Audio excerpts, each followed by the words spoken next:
Hallelujah, praise the Lord. परमेश्वर का धन्यवाद देते हैं आज के सुंदर सुनहरी समय के लिए।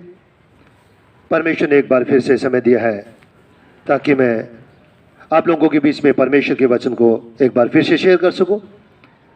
इससे पहले कि हम परमेश्वर के वचन में जाएं, आइए हम परमेश्वर की हज़ूरी में अपने सरों को झुकाएं और प्रार्थना करें।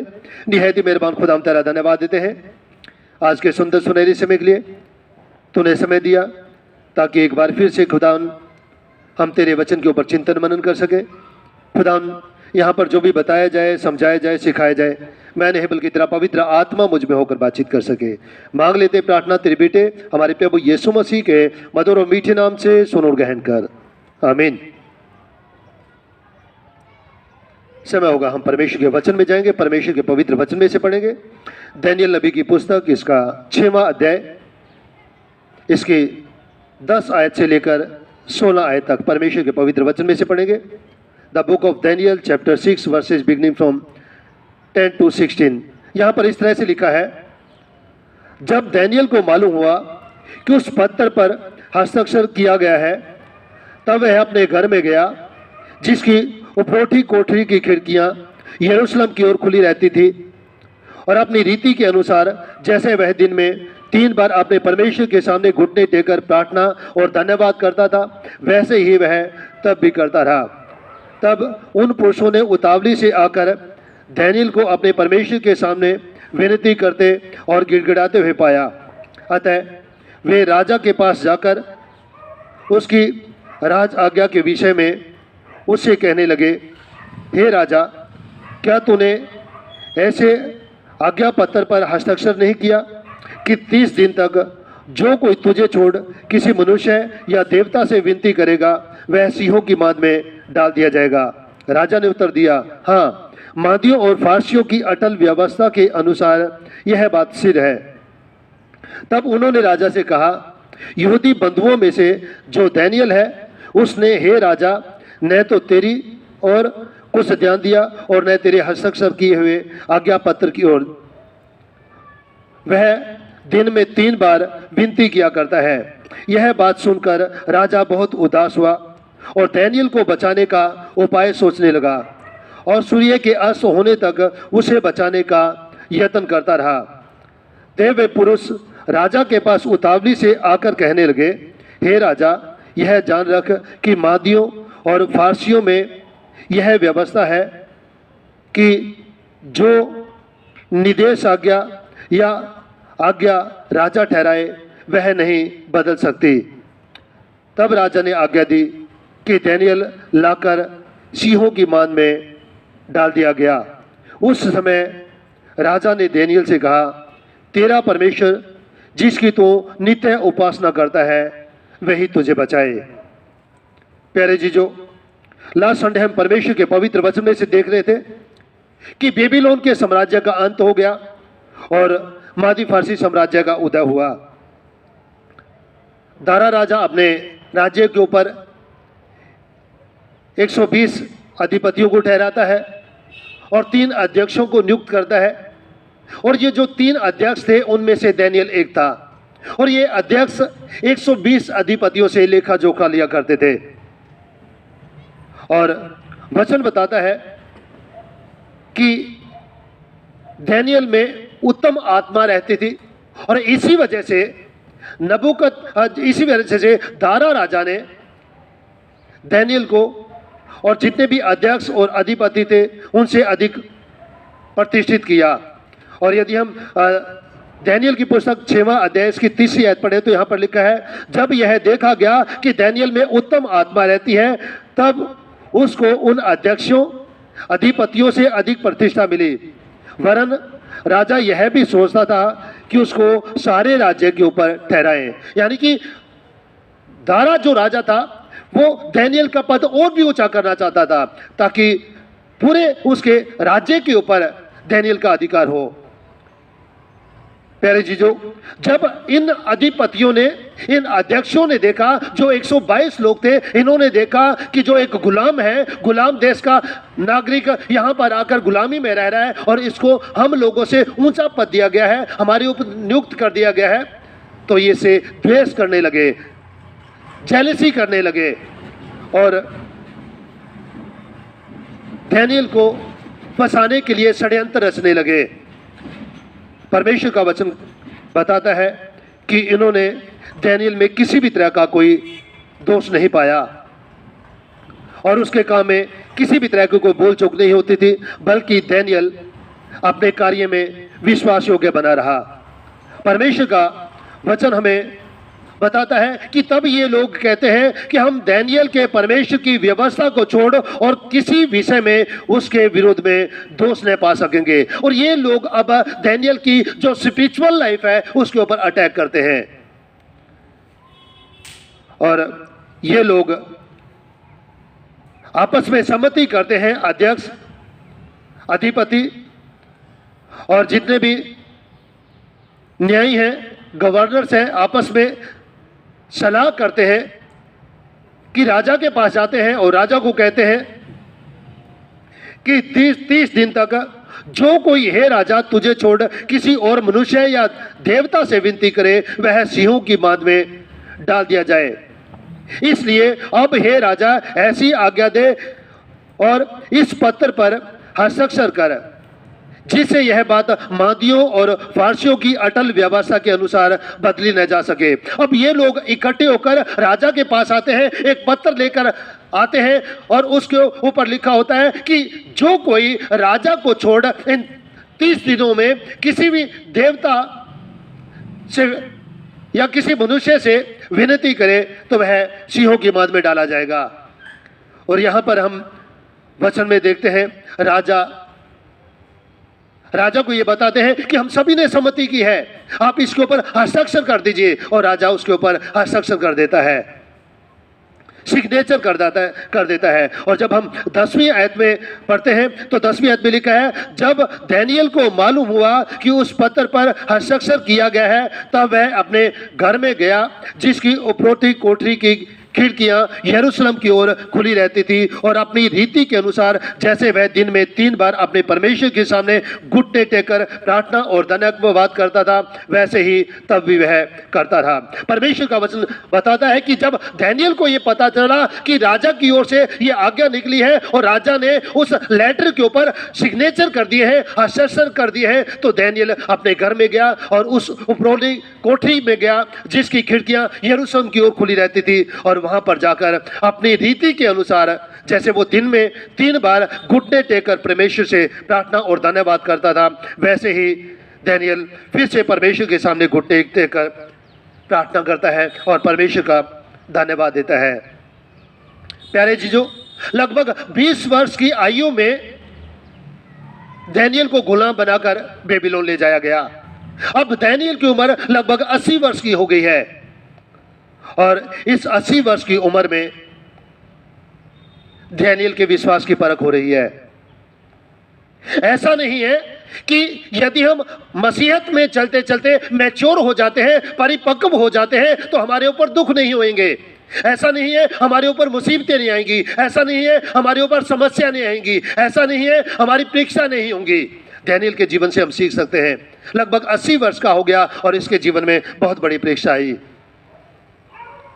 लेकिन प्यारे जीजों, डैनियल के जीवन में हम देखते हैं डैनियल घबराया नहीं, बल्कि अपनी रीति के अनुसार जैसे वो पहले दिन में 3 बार परमेश्वर का धन्यवाद देता था और प्रार्थना करता था, फिर से डैनियल इन दिनों में भी जब राजा की तरफ से हस्ताक्षर किया गया उस लेटर के ऊपर 30 दिन तक कोई भी किसी मनुष्य या देवता से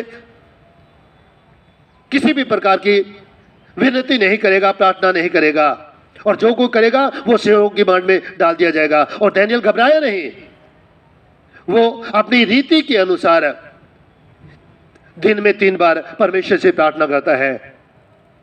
भजन संहिता इसका 55 अध्याय 17 आयत में लिखा है, सांझ को, भोर को, दोपहर को, तीनों पहर मैं तेरी दुहाई दूंगा।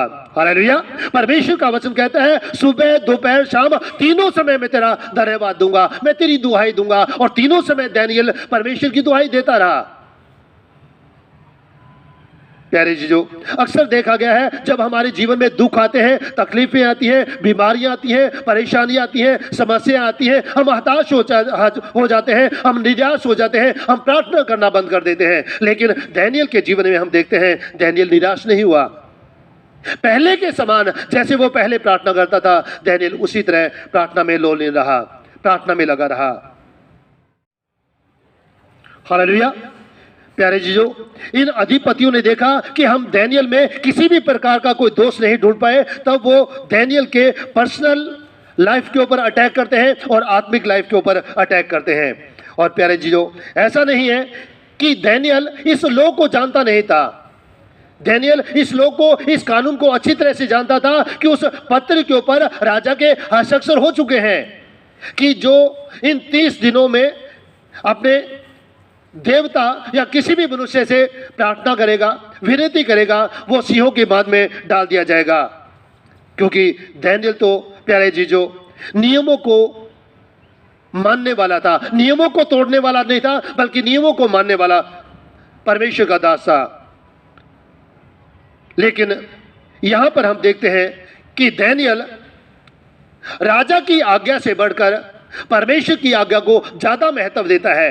राजा कहता है कि इन 30 दिनों में कोई भी किसी भी देवता या किसी भी मनुष्य से विनती नहीं करेगा, प्रार्थना नहीं करेगा। राजा के उसके ऊपर सिग्नेचर हो गए, राजा की उसके ऊपर मोहर लग गई। लेकिन दानियेल अपने जीवन में राजा से बढ़कर परमेश्वर को महत्व देता है। और दानियेल ऐसे समय में प्रार्थना करता है जब राजा की ओर से ये ऑर्डर पास हो चुका है, और ये हम देखते हैं तमाम लोग, अधिपति, ऑफिसर्स दानियेल के विरुद्ध हैं। लेकिन दानियेल अपनी रीति के अनुसार दिन में 3 बार परमेश्वर से विनती करता है, प्रार्थना करता है। और प्यारे जीजो, ये कार्य दानियेल का एक बहुत बड़ा बहादुरी का कार्य है। हम देखते हैं कि बहादुरी का कार्य गिना जाता है। दानियेल यरूशलेम की तरफ जो खिड़कियां खुलती थी उनकी तरफ मुंह करके परमेश्वर से प्रार्थना किया करता था। हालांकि ये यहूदी समाज के लिए कोई लॉ नहीं था, कोई नियम नहीं था कि आप लोगों को यरूशलेम की तरफ मुंह करके दुआ करनी पड़ेगी और तभी परमेश्वर तुम्हारी दुआ सुनेगा। नहीं, ऐसा कोई नियम नहीं था, ऐसा कोई कानून नहीं था यहूदी समाज में। लेकिन दानियेल इसलिए यरूशलेम की तरफ मुंह करके प्रार्थना करता था क्योंकि वो रहता बेबीलोन में था, लेकिन उसका जो हृदय है वो यरूशलेम में था। क्योंकि इसका घर वहां था, राजा का घर वहां था और परमेश्वर का भवन वहां था, जिसमें ये जाकर परमेश्वर के वचन को सुना करते थे। प्यारे जीजो, यरूशलेम वो जगह है जिसमें मसीहा के आने की भविष्यवाणी की गई है। यरूशलेम वो जगह है जिसके बारे में यशाया और यिर्मयाह ने भविष्यवाणी की है कि 70 वर्ष की गुलामी के बाद फिर से तुम वापिस आओगे और आकर अपने शहर यरूशलेम को बसाओगे और परमेश्वर के भवन को जो उजाड़ पड़ा है, जो टूटा पड़ा है, जो खंडर बना हुआ पड़ा है, उसको फिर से तुम आबाद करोगे। और प्यारे जीजो, यही यरूशलेम यहूदियों के जीवन में और संसार के लोगों के जीवन में भविष्य में एक इम्पोर्टेंट रोल अदा करेगा। और इसीलिए दानियेल यरूशलेम की तरफ जो खिड़कियां खुलती थी उस यरूशलेम की तरफ मुंह करके हमेशा प्रार्थना किया करता था, क्योंकि उसका लगाव अपने शहर के साथ था। और इसलिए दानियेल यरूशलेम की तरफ मुंह करके प्रार्थना किया करता था। दानियेल की पुस्तक इसका 6वां अध्याय 11 आयत में लिखा है, तब उन पुरुषों ने उतावली से आकर दानियेल को अपने परमेश्वर के सामने विनती करते और गिड़गिड़ाते हुए पाया। अतः वे राजा के पास जाकर उसकी राज आज्ञा के विषय में उससे कहने लगे, हे राजा, क्या तूने यह आज्ञा पत्र पर हस्ताक्षर नहीं किए कि 30 दिन तक जो कोई तुझे छोड़ किसी मनुष्य या देवता से विनती करेगा वह सिंहों की माद में डाल दिया जाएगा। अब ये लोग राजा के पास जाते हैं और राजा के पास जाके दानियेल की चुगली करते हैं और कहते हैं कि हे राजा, इस आज्ञा पत्र पर क्या तूने हस्ताक्षर नहीं किए हैं, सिग्नेचर नहीं किए हैं कि इन 30 दिनों में जो कोई भी किसी भी देवता या मनुष्य से विनती करेगा वो सिंहों के माद में डाल दिया जाएगा। प्यारे जीजो, हम यहां पर देखते हैं दानियेल की पुस्तक 3रा अध्याय, जब हम इसकी 8 से 12 आयत तक पढ़ते हैं तो यहां पर हम देखते हैं, यहां पर भी कसदी लोग शद्रक, मेशक और अबेदनगो की चुगली राजा से जाकर करते हैं, नबूकदनेस्सर राजा से करते हैं। यदि हम दानियेल 3रा अध्याय इसकी 8 से 12 पढ़े तो यहां पर लिखा है, उस समय कई एक कसदी पुरुष राजा के पास गए और कपट से यहूदियों की चुगली खाई। हे नबूकदनेस्सर राजा, वे नबूकदनेस्सर राजा से कहने लगे, हे राजा तू चिरंजीव रहे। हे राजा, तूने तो यह आज्ञा दी है कि जो मनुष्य नरसिंगे, बांसुरी, वीणा, सारंगी, सितार, शहनाई आदि सब प्रकार के बाजों का शब्द सुने, वह गिरकर उस सोने की मूरत को दंडवत करे, और जो कोई गिरकर दंडवत न करे वह ददकते हुए भट्टे के बीच में डाल दिया जाएगा। देख, शद्रक, मेशक और अबेदनगो नामक कुछ यहूदी पुरुष हैं जिन्हें तूने बेबीलोन के प्रांत के कार्य के ऊपर नियुक्त किया है। उन पुरुषों ने, हे राजा, तेरी आज्ञा की कुछ चिंता नहीं की, वे तेरे देवता की उपासना नहीं करते, और जो सोने की मूरत तूने खड़ी कराई है उसको दंडवत नहीं करते। हालेलुया। हम देखते हैं कि ये कसदी लोग नबूकदनेस्सर राजा से कहते हैं कि हे राजा, ये शद्रक, मेशक, अबेदनगो, ये जो यहूदी पुरुष हैं, इन्होंने तेरी आज्ञा की तरफ कोई ध्यान नहीं दिया है, और ये तेरी खड़ी कराई हुई मूरत को सिजदा नहीं करते हैं, दंडवत नहीं करते हैं।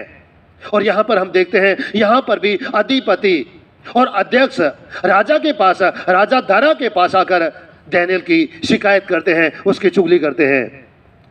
प्यारे जीजो, हम परमेश्वर के वचन में 13वीं आयत में देखते हैं, तब उन्होंने राजा से कहा, यहूदी बंधुओं में से दानियेल है, उसने हे राजा न तो तेरी ओर ध्यान दिया और न तेरे हस्ताक्षर किए हुए आज्ञा पत्र की ओर। वह दिन में 3 बार विनती किया करता है। हालेलुया। ये लोग राजा को जाकर कहते हैं कि यहूदी बंधुओं में से जो दानियेल है, उसने हे राजा तेरी आज्ञा की तरफ कोई ध्यान नहीं दिया है, और वह दिन में 3 बार अपने परमेश्वर से विनती किया करता है। भजन संहिता 55 इसकी 16-17 में लिखा है, परंतु मैं तो परमेश्वर को पुकारूंगा और यहोवा मुझे बचा लेगा। हालेलुया। परमेश्वर का वचन कहता है, परंतु मैं तो परमेश्वर को पुकारूंगा और यहोवा मुझे बचा लेगा। सांझ को, भोर को, दोपहर को और तीनों पहर मैं दुहाई दूंगा और कराता रहूंगा, और वह मेरा सब सुनेगा। दानियेल दुआ करने वाला था, प्रार्थना करने वाला था, और लगातार वो प्रार्थना में लगा रहा। और ऐसा ही जीवन हम कर्नेलियस का देखते हैं। जब हम प्रेरितों के काम इसका 10वां अध्याय पढ़ते हैं, इसकी 2री आयत में, प्रेरितों के काम 10:2 में लिखा है, वह भगत था और अपने सारे घराने समेत परमेश्वर से डरता था, यहूदी लोगों को बहुत दान देता और बराबर परमेश्वर से प्रार्थना किया करता था। और परमेश्वर ने कर्नेलियस की प्रार्थना को सुना, और इसी तरह से प्यारे जीजो, परमेश्वर दानियेल की भी प्रार्थना को सुनता है। कर्नेलियस के बारे में परमेश्वर का वचन कहता है, एक स्वर्गदूत दर्शन देकर कर्नेलियस को कहता है, तेरी प्रार्थनाएं और तेरे दान स्मरण के लिए परमेश्वर के सामने पहुंचे हैं। यानी कि कर्नेलियस की परमेश्वर ने प्रार्थना को सुना, और इसी तरह दानियेल दिन में 3 बार परमेश्वर से प्रार्थना किया करता था, और परमेश्वर दानियेल की प्रार्थना को सुनता है। 14वीं आयत में परमेश्वर का वचन कहता है, यह बात सुनकर राजा बहुत उदास हुआ और दानियेल को बचाने के उपाय सोचने लगा, और सूर्य के अस्त होने तक उसे बचाने का यत्न करता रहा। प्यारे जीजो, इन लोगों ने, अध्यक्षों ने, अधिपतियों ने षड्यंत्र रचा दानियेल को फंसाने के लिए। हालांकि राजा इन लोगों के षड्यंत्र से अनजान था, और इसीलिए राजा ने उसके ऊपर हस्ताक्षर कर दिए, सिग्नेचर कर दिए। अब जब सिग्नेचर कर दिए हैं तो राजा बड़ा दुखी हुआ, और अब राजा दानियेल को बचाने के बारे में सोचने लगा कि कैसे दानियेल को बचाया जाए। जब हम मरकुस की इंजील इसका 6वां अध्याय इसकी 26 आयत पढ़ते हैं, मरकुस 6 की 26 में लिखा है, तब राजा बहुत उदास हुआ, परंतु अपनी शपथ के कारण और साथ बैठने वालों के कारण उसे टाल ना सका। यहाँ पर हम एक वर्णन देखते हैं।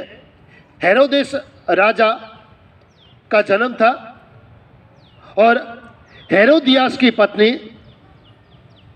सलोमी हेरोदेस के जन्म पर उस पार्टी में तमाम लोगों के सामने नाचती है जो उस पार्टी में मौजूद है, और राजा बहुत खुश होता है उस सलोमी का डांस देखकर। और राजा कहता है, तू जो चाहे मुझसे मांग, मैं तुझे दूंगा। सलोमी यूहन्ना बपतिस्मा देने वाले का सर मांगती है। राजा बहुत उदास होता है, लेकिन अपनी शपथ के कारण उसे टाल नहीं सकता था। ठीक इसी तरह से अब राजा दारा ने जो साइन कर दिए, सिग्नेचर कर दिए, जो मोहर लगा दी, उसकी वजह से राजा डैनियल की जो सजा है उसे भी टाल नहीं सका।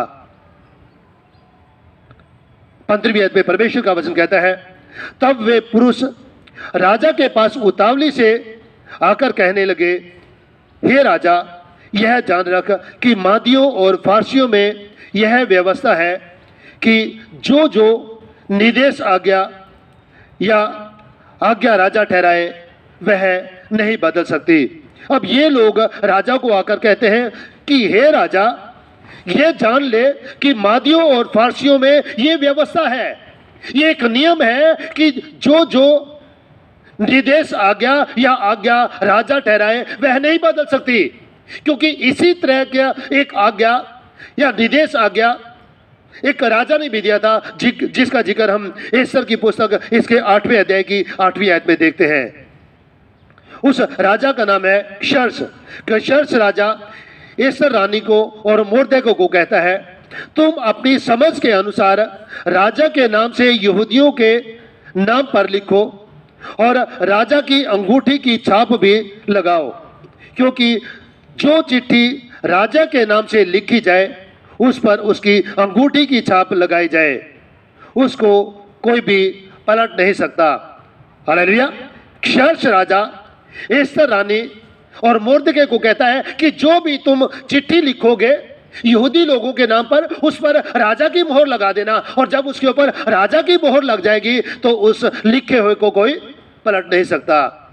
यानी कि जो लिखा हुआ है और यदि उसके ऊपर राजा की मोहर लग गई है, राजा की सिग्नेचर हो गए हैं, तो उस लिखे हुए को कोई नहीं बदल सकता। और यही यहां पर डैनियल के समय में हुआ। 16वीं आयत में परमेश्वर का वचन कहता है, तब राजा ने आज्ञा दी और डैनियल लाकर सिंहों की मान में डाल दिया गया। राजा ने हुक्म दिया कि डैनियल को लाओ और डैनियल को सिंहों की मान में डाल दो, और डैनियल को सिंहों की मान में डाल दिया गया। और उस समय राजा ने डैनियल से कहा, तेरा परमेश्वर जिसकी तू नित्य उपासना करता है वही तुझे बचाए। तेरा परमेश्वर जिसकी तू नित्य उपासना करता है वही तुझे बचाए। प्यारे जीजो, भजन संहिता 57वें अध्याय इसकी 10 आयत में लिखा है, भजन संहिता 97 वर्ष 10 में लिखा है, हे यहोवा के प्रेमियों, बुराई से घृणा करो, वह अपने भक्तों के प्राण की रक्षा करता और उन्हें दुष्टों के हाथ से बचाता है। हालेलुया। ये यहोवा के प्रेमियों, बुराई से घृणा करो, वह अपने भक्तों के प्राणों की रक्षा करता है। और अब राजा डैनियल को कह रहा है कि तेरा परमेश्वर जिसकी तू नित्य उपासना करता है वही परमेश्वर तुझे बचाए। और परमेश्वर का वचन कहता है कि परमेश्वर अपने भक्तों के प्राणों की रक्षा करता है और उन्हें दुष्टों के हाथ से बचा लेता है। जब हम डैनियल की पुस्तक इसका 3रा अध्याय 20 से 23 आयत पढ़े तो यहां पर परमेश्वर के वचन में लिखा है, डैनियल 3रा अध्याय 20 से 23 में लिखा है, फिर अपनी सेना में से कई एक बलवान पुरुषों को उसने आज्ञा दी कि शद्रक, मेशक और अबेदनगो को बांधकर उस धधकते हुए भट्टे में डाल दो। तब वे पुरुष अपने मोजों, अंगरखों, बागों और अन्य वस्त्रों समेत बांधकर उस धधकते हुए भट्टे में डाल दिए गए। वह भट्टा तो राजा की दृढ़ आज्ञा होने के कारण अत्यंत धधकाया गया था। इस कारण जिन पुरुषों ने शद्रक, मेशक और अबेदनगो को उठाया वे ही आग की आंच में जल मरे। और उसी धधकते हुए भट्टे के बीच में ये 3 पुरुष शद्रक, मेशक और अबेदनगो बंधे हुए फेंक दिए गए। हालेलुया। परमेश्वर यहाँ पर बताता है 3रे अध्याय में कि शद्रक, मेशक और अबेदनगो की भी इसी तरह कसदी लोगों ने चुगली की थी और इन लोगों को राजा ने धधकते हुए भट्टे के बीच में डाल दिया। और वचन बताता है कि जिन लोगों ने इन तीनों को उठाकर उस भट्टे में डालने की कोशिश की, ये तीनों तो बच गए, लेकिन वो लोग सारे के सारे झुलस कर मर गए जिन लोगों ने इन तीनों को उठाकर उस आग के भट्टे में डाला। प्यारे जीजो, परमेश्वर का वचन हमें सिखाता है, यशायाह की पुस्तक इसका 41 अध्याय इसकी 13 आयत में, क्योंकि मैं तेरा परमेश्वर यहोवा तेरा दाहिना हाथ पकड़कर कहूंगा मत डर, मैं तेरी सहायता करूंगा। हालेलुया। परमेश्वर अपने लोगों से कहता है कि मैं तेरा दाहिना हाथ पकड़कर कहूंगा मत डर, मैं तेरी सहायता करूंगा। और वही सहायता आज परमेश्वर दानियेल की करने जा रहा है। और दानियेल की पुस्तक इसका 3रा अध्याय जब हम इसकी 27 आयत पढ़ते हैं तो यहां पर परमेश्वर के वचन में लिखा है 3 की 27 में, जब अधिपति, हाकिम, गवर्नर और राजा के मंत्रियों ने जो इकट्ठे हुए थे उन पुरुषों की ओर देखा, तब उनकी देह में आग का कुछ भी प्रभाव न पाया और उनके सर का एक बाल भी न झुलसा, न उनके मोजे कुछ बिगड़े, न उनमें जलने की कुछ गंध पाई गई। हालेलुया। वचन में हम देखते हैं जब इन तीनों को आग में डाला गया, परमेश्वर ने अद्भुत रीति से इन तीनों को बचा लिया। और राजा कहता है, आए शद्रक, मेशक, अबेदनगो बाहर आओ। और ये जब तीनों बाहर आते हैं और ये तमाम अधिपति, गवर्नर, हाकिम, मंत्री इन तीनों को टटोलते हैं, इन तीनों को जांचते हैं, इनके शरीर में किसी भी तरह का कोई जलने की बू नहीं पाई गई, क्योंकि इन्होंने अपना भरोसा परमेश्वर के ऊपर रखा। और इसी तरह से ये जो दारा राजा है ये दानियेल को कहता है कि तेरा परमेश्वर जिसकी तू नित्य उपासना करता है वही तुझे बचाए। और यकीनन इसी परमेश्वर ने, यहोवा परमेश्वर ने दानियेल को शेरों की मान से बचाया। और जब हम 27वीं आयत पढ़ते हैं तो 27वीं आयत में परमेश्वर के वचन में लिखा है, जिसने दानियेल को सिंहों से बचाया वही बचाने और छुड़ाने वाला है और स्वर्ग में और पृथ्वी पर चिन्हों और चमत्कारों का प्रकट करने वाला है। हालेलुया। परमेश्वर का वचन कहता है कि परमेश्वर ने अपने दूतों को भेजकर इन शेरों के मुंह बंद कर दिए और अपने दास दानियेल को बचा लिया। प्यारे जीजो, दानियेल, शद्रक, मेशक, अबेदनगो इन चारों को परमेश्वर के ऊपर दृढ़ विश्वास था। सारी परिस्थितियां इनके विपरीत थी, लेकिन इन्होंने परमेश्वर यहोवा के ऊपर विश्वास किया। और जब इन्होंने परमेश्वर के ऊपर विश्वास किया तो परमेश्वर ने शद्रक, मेशक, अबेदनगो को भी बचाया और साथ ही साथ परमेश्वर ने दानियेल को भी सिंहों के मान से बचाया। और राजा कहता है, तेरा परमेश्वर जिसकी तू नित्य उपासना करता है वही तुझे बचाए। और यकीनन परमेश्वर ने दानियेल को बचाया।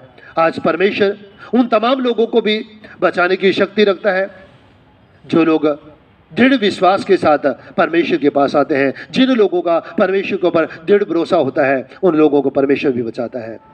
परमेश्वर इन वचनों के द्वारा हम सभी को आशीष दे और होने दे कि आज का वचन हम सभी के जीवन में बहुत ऐसे आशीषें और भक्ति लेकर आने वाला उसके। आमीन। दुआ करें। निहायत ही मेहरबान खुदा, हम तेरा धन्यवाद देते हैं तेरे पवित्र वचन के लिए, तेरे वचन के छिपे वेदों के लिए। होने दे खुदा, आज का तेरा वचन हम सभी के जीवन में बहुत ऐसे आशीषें और भक्ति लेकर आने वाला उसके। मांग लेते हैं प्रार्थना तेरे बेटे हमारे प्रभु यीशु मसीह के मधुर और मीठे नाम से, सुन और ग्रहण कर। आमीन।